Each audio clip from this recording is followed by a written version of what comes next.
Fear announces itself as a quiet itch under the skin, a whisper that something in the white silence is studying you back.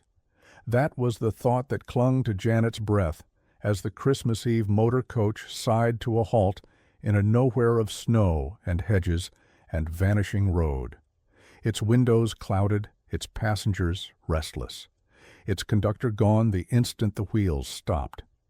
She rubbed the steam from the glass and saw only a whirling wilderness, and in that blankness she felt the old ache of being underestimated, the way strangers assume a pretty girl will wait, defer, obey. When the conductor returned to mutter about drifts as high as a cathedral and the need to go back for help, the taciturn man beside her rose at once, as if retreat were not his habit, and she declared she had the same plan, because she did. Of course she did. The loquacious fellow behind tried to play guardian, all warning eyes and nervous jokes about weather and common sense. But pride and a house party ahead, and the sting of being told no, pushed her into the storm, after the dim figure already dissolving in it. The cold struck like a hand, and the snow flung itself into her face. She clutched her case, chased the shape down a narrow lane, and caught him only when her breath ran rough. He did not welcome company. He revised his earlier claim, said he was going only in that direction, then suggested with a grim little smile that she keep behind unless she wanted more trouble than she had left. And when she refused to be cowed, he added that he was on a job from Scotland Yard, and might meet rough stuff. A phrase that sounded theatrical until the wind slapped another sheet of white into her eyes. Her case slipped. She stumbled and rose to find herself suddenly alone. Policemen, she thought with tart logic, should be polite, but if the man was gone, his footprints remained. Two paths now, where one had been, which made no sense and yet did, until those marks themselves thinned as if hurried feet were outpacing the falling sky. And then, near a barn. One set vanished altogether, and the lane broke into a fork, and the cold turned her feet into numb weights, and the joy of the season leaked away like heat from a window left ajar. She chose right because her mind's coin told her so, waded a narrowing track, toppled into a ditch, rose dripping, and swallowed a small fright with a larger stubbornness, and then saw, like a miracle someone else had ordered for her, a cottage roof behind a hedge. The gate was shut, the door open, no one answered her call. Yet there on a small table by a mean fire stood the most merciful sight in England. A teapot and a cup already half filled, a chair pulled awry, a spade on the floor still wet with honest work, and the musty air of a place that had been empty too long. The caretaker's head, when it peered in at last, looked as if it belonged to the wrong story, small and pale with eyes that did not agree, straw hair, a flattened nose. He blinked and confessed to nerves and ghosts, and to having only tea and no milk or sugar, because he had only just started and no stores had been ordered. Pity stirred in her despite the creep of his smile. She bargained for a cup, a towel, 10 minutes by the fire for a Christmas present in the shape of a 10-shilling note, and, perhaps, if she could have the room to herself, the chance to turn it into a pound. And he brightened and fetched a clean cup and a roller towel, swore she could have half an hour while he worked on his snow, and went, spade in hand, with a shuffling hurry that did not match any ghost's dignity. She locked both doors, drew the blue check curtain across the window, and unpeeled wet layers with throbbing gratitude for small warmths, thinking with a burst of laughter at the outrageousness of it, that some absent owner would never know a stranger had made his parlor a dressing room. Then a sound came from outside, thin and jerky, like a hurt breath bitten off or an owl pretending to be human, and her laughter froze. She dressed fast, called into the dim kitchen, and heard only her own question thrown back with a sneer by the echo, opened the front to a churned dusk and falling flakes and no little caretaker in sight. Her thoughts skittered. Find him and pay him and be done, or leave the note on the table and go, or admit that the sound had been more than a bird and less than a cry, and that fear was not just weather. She stepped to the threshold, saw the hedges growing heavy, and the trees buried to their shoulders, felt that itch under the skin again, and then, rounding the angle of the wall, a larger figure came into view, wrong-sized for the timid caretaker, hard-edged against the snow.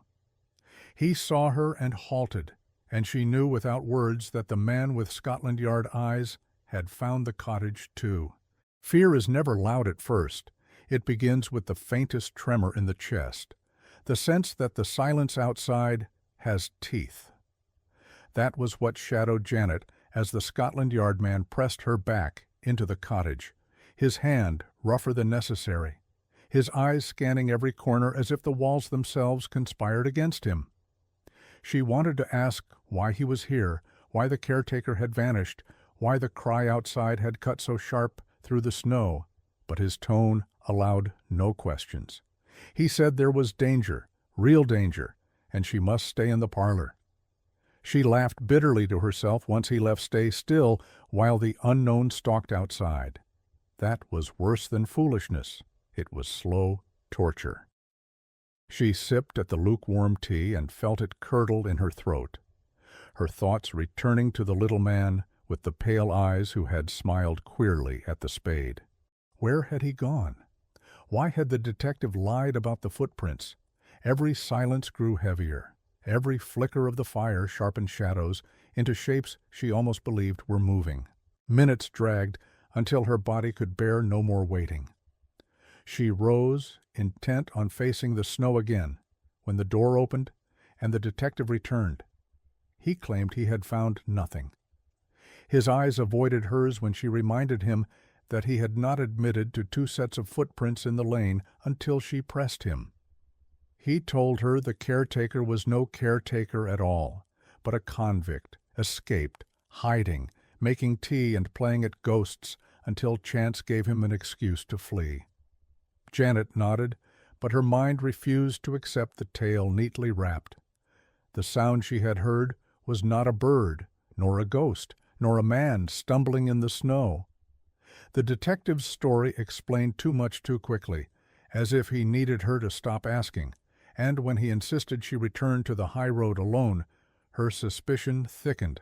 He bowed stiffly, called her pig-headed, and sent her out into the night with directions that tasted of mockery. The spade was what betrayed him. Half buried near the gate, it gleamed beneath the snow. He had said he had not found it, yet here it was. In that instant, Janet's thoughts turned sharp and certain. She pretended to leave, closing the gate with a deliberate click, then slipped behind the bushes. From there she saw him emerge, his shadow a smudge against the storm. He paused, listened, then crept straight toward the hidden spade. He knew. He had always known. She followed, heart slamming, her mind insisting that to turn back now would be to surrender to fear forever. The mound in the backyard looked harmless until she realized it had been shaped by hands, not weather. The detective, if detective he truly was, shoveled snow onto it with a grim rhythm, then stopped and stared down as though confirming a secret buried deep. When Janet reached it, her breath caught at the outline beneath a body concealed, broken by more than the storm. His face twisted when he saw her. He seized her wrist, his voice raw, his fury a mask for panic. He raised the spade, and she knew that gesture had ended life before. For a moment, she felt the cold certainty that she too would vanish into snow. But fate, or something like it, chose that instant to interfere. A sharp voice cut through the storm. "Put your hands up! Benson!" The loquacious fellow from the coach, the one she had dismissed as a fool, stood with revolver steady. The man who called himself detective dropped the spade and howled as a shot grazed his foot. Handcuffs snapped shut. Janet reeled, half relieved, half horrified, as the stranger brushed snow from the mound to reveal what Benson had fought to guard. pearls long, gleaming, unmistakable. The necklace stolen in the West Metten robbery, worth more than many lives. Truth rearranged itself in seconds. Benson had been no policeman, but the thief, doubling back to recover what he had buried. The little caretaker had been his tool, his distraction, or perhaps only another victim. And the chatterbox from the coach, the man she had mocked, was the true hunter, patient enough to let Benson lead him to the prize. He turned to Janet at last, his smile no longer foolish, but steady with purpose. Tomorrow, he said, he would return the necklace himself. Tonight, she should continue her journey, though her thoughts would follow the snow-covered mound and the pathetic squint-eyed man for whom there would be no tomorrow at all. Snow muffles sound, but it cannot muffle thought. And Janet's thoughts churned louder than the storm as she trudged back toward the high road. Each step sank with the weight of what she had seen, the mound, the pearls, the false detective's fury. Fear had passed, yet it left behind a sharper unease, the kind that does not fade with distance. She replayed every detail, the caretaker's nervous eyes, the spade lying wet on the floor, the echo that had sneered back at her question, and wondered how close she had come to vanishing into the snow with no one the wiser. If not for the talkative young man from the coach, she might already be under that white mound, a secret swallowed like the pearls. The storm had eased, but the night pressed heavy. She carried her suitcase with numb arms, guided only by the stranger's directions. Her body ached, yet her mind refused rest. It struck her how little she had known of those who shared the coach only hours before. Faces blurred by steam on windows, voices half heard, gestures unnoticed, yet hidden behind them were roles and destinies, thief, hunter, witness, each waiting for the snow to strip away disguise.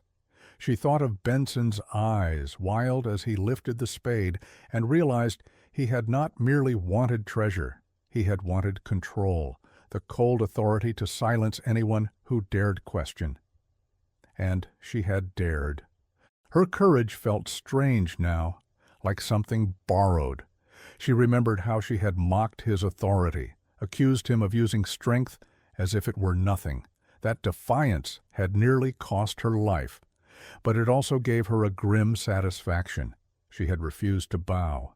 Still, the echo of his grip on her wrist lingered, a bruise forming beneath her sleeve.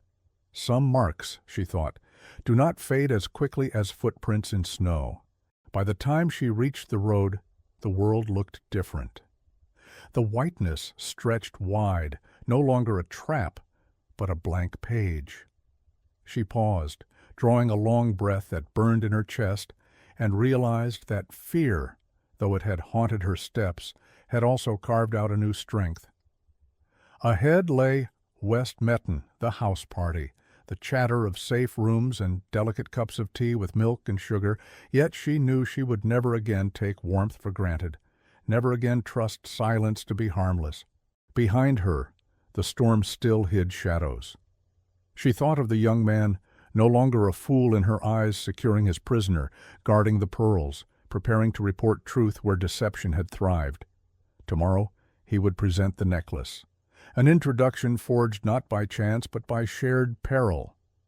She smiled faintly, not with romance but with recognition.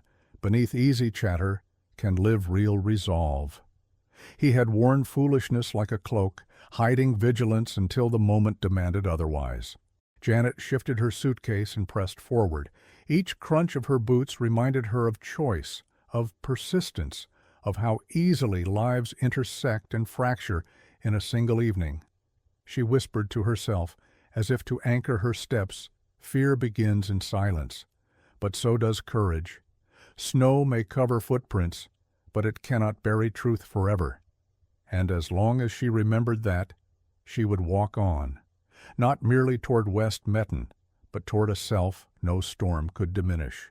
The road uncoiled before Janet in heavy curves, the snow no longer biting so viciously, but still deep enough to remind her that each step was borrowed from exhaustion.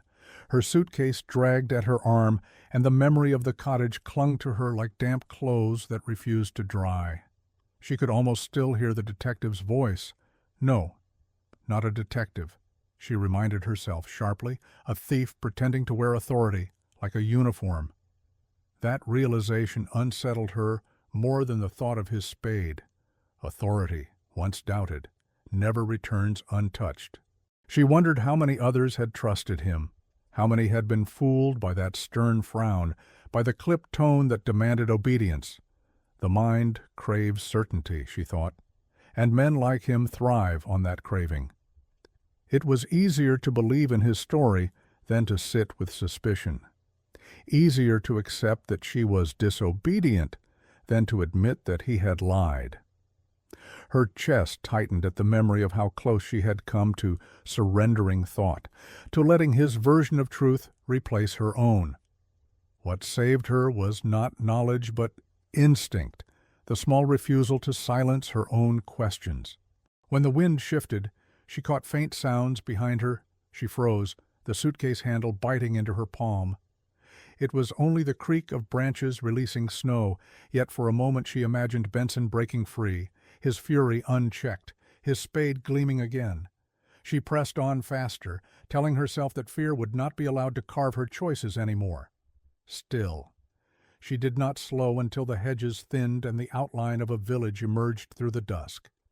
Lights glowed from windows, fragile but steady. She stopped and stared at them as if they were impossible. After the loneliness of the lane and the strangeness of the cottage, those lamps seemed miraculous, small anchors of reality against the storm's blank canvas. She wanted to run to them, but her body could only trudge. The first cottage door she reached opened to reveal a woman with a shawl drawn tight and eyes wide with worry. Janet asked for directions, her voice trembling more than the cold could explain. The woman pointed her onward, and Janet nodded, murmuring thanks, though she could not say whether she was grateful for the help or simply for the presence of another human soul that did not wear deceit. As she walked away, she realized she had left more than Benson behind. She had left behind the easy comfort of assuming people were as they appeared. She had left behind the girl who thought a house party was reason enough to brave a storm. What remained was a woman who had looked deception in the eye, had felt the weight of a raised spade, and had chosen not to falter. The snow stretched on, but it no longer felt endless. Tomorrow, she knew, she would meet the loquacious young man again, the one she had dismissed and underestimated. He would present the necklace, he would speak of the case, and perhaps he would smile at her with something more than professional courtesy. But for tonight, she carried her own quiet victory. She had survived the storm, the lies, the silence. And in that survival was a strange new strength, one she had not known she possessed until fear had forced it from her. By the time Janet reached the outskirts of West Metten, the storm had eased into a steady whisper, as though the snow itself was tired of disguises. The lamps of the village cast long golden fingers across the white, and the sight pulled her forward with a sudden rush of longing for safety, for warmth, for laughter that did not carry menace behind it. Her body moved stiffly, but her mind was restless, circling back to the images that would not release her, the mound in the garden, the pearls glistening like frozen tears, the way Benson's face had contorted when she defied him. She stopped beneath the overhang of a shop shutter and leaned against the wood, closing her eyes. What lingered most was not terror, but the strange clarity of those moments. The detective who was not a detective had looked at her as if she were an obstacle to be broken. Yet she had not broken. Somewhere between the shoveling of snow and the shout that saved her, something in her had hardened, not against the world but for it. Courage, she thought, is not the absence of fear, but the insistence on thought when fear demands silence. Voices drifted from the inn at the corner. She hesitated, her instinct still not to trust easily, then pushed the door open. Heat struck her face, and the sudden hum of conversation felt like an alien country. A man by the hearth looked up, nodded, then returned to his mug. No one questioned her dripping coat, her pale face, her trembling hands. She ordered tea and sat by the window, staring out at the snow while the warmth soaked slowly into her bones. The tea was sweet and ordinary, yet each sip seemed profound, each mouthful a reminder that life was fragile, that comfort was never guaranteed. She thought of the caretaker, the little man with the squint and the nervous hands. His image pierced her now with unexpected pity. Had he been a pawn or a fugitive himself, or had he only stumbled into another man's web, doomed by weakness rather than malice? The snow might bury answers forever, but it could not erase her memory of his startled eyes, his eagerness for a few coins, his queer half-smile. Not all villains raised spades, some merely lived too close to shadows. Her suitcase leaned against her knee, damp and heavy. She glanced at it and laughed softly. Inside were gifts for a party, tokens of a holiday that suddenly felt trivial against what she had endured, and yet, she realized, the gifts mattered more now.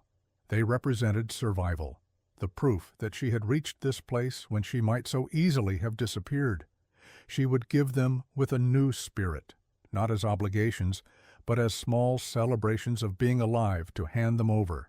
As the clock on the mantel struck 9 o'clock in the evening, Janet rose, her body steadier, her mind calmer.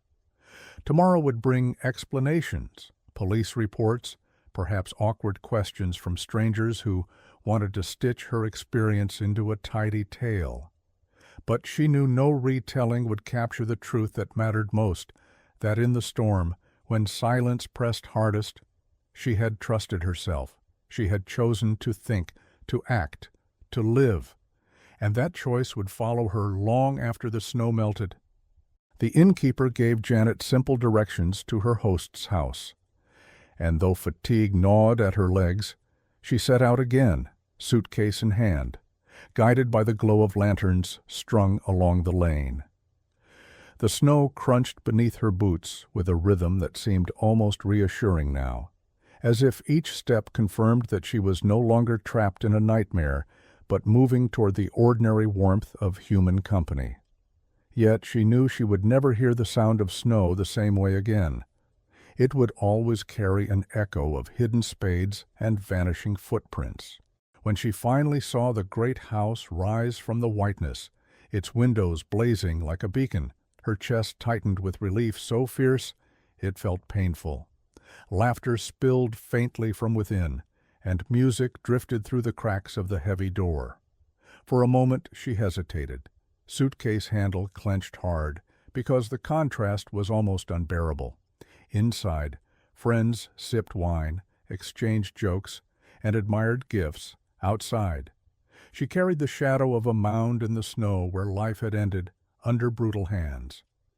How could the two worlds exist side by side? Yet that was the truth, the warmth of safety and the cold of danger always running parallel, one step away from each other. A servant admitted her quickly, ushering her into a hall alive with pine garlands and candlelight. The sudden brightness stung her eyes, but she smiled because she knew this was what she had fought to reach. Voices greeted her, familiar and kind, asking about her journey. She gave them fragments, snow, delays, exhaustion, nothing of spades or mounds or cries in the dark. Some truths, she felt, belonged first to silence, at least until morning when explanations would find their proper audience. Tonight she wanted only to anchor herself in light and warmth, to remember that safety was real, even if fragile. Later, in the quiet of a guest chamber, she unpacked. The gifts looked absurdly small against the memory of pearls worth a fortune, but when she laid them out, she touched each with care, thinking how value shifts with perspective. A necklace had driven men to theft, deceit, and violence. Yet it was these simple tokens that now carried the weight of survival. They would remind her tomorrow that joy, though easily threatened, could be reclaimed. At the mirror she paused, studying the faint bruise on her wrist where Benson had gripped her. She traced it lightly with her finger, not in sorrow but in recognition. It was proof of what she had endured, a mark that would fade but leave behind the memory of strength discovered under duress. She whispered aloud, almost as if confiding to the reflection. That fear had tried to claim her, but had failed. When she finally lay down, the laughter from below still rose faintly, mingling with the steady hush of snow against the windows. Her eyes closed, and instead of seeing Benson Spade, she chose to picture the young man from the coach, no longer a fool but a rescuer, steady and resolute. Tomorrow he would appear with the pearls, and the story would unravel for others to hear. But for Janet, the real treasure had already been unearthed, the knowledge that even in silence and storm, she possessed the power to think, to act, and to endure. Morning came pale and sharp, the storm spent, the sky a washed-out blue over fields blanketed in white. Janet rose early, her body stiff, but her mind restless, and looked out upon a world that seemed innocent again, as though it had not held terror only hours before. She dressed carefully, not for the house party, but for herself, wanting each piece of clothing to feel like armor for the day ahead. The bruise on her wrist had darkened, a quiet reminder that what had happened was no dream. Downstairs, voices stirred and breakfast chatter filled the great dining room. She joined them with a smile that concealed much, responding politely to questions about her delayed arrival. None guessed that she had stood within reach of death, that she had watched a false detective raise a spade over her head. She let their warmth surround her, grateful for it but unwilling to pierce it with grim truth until the right moment came. It was just past 10 o'clock in the morning when the loquacious young man from the coach appeared at the door, no longer careless in expression, but purposeful. Gasps rose when he laid the necklace on the table, its pearls catching the light, like captured frost. He explained, briefly and firmly, that it had been recovered from the snow where a convict had tried to hide it, that the law would take its course, and that the household might rest easier knowing their treasure was restored. He did not glance at Janet until he finished, and then, with the smallest of smiles, he inclined his head in acknowledgment of all that had passed between them. Her hosts rejoiced, exclaiming at the miracle, praising fortune, toasting justice.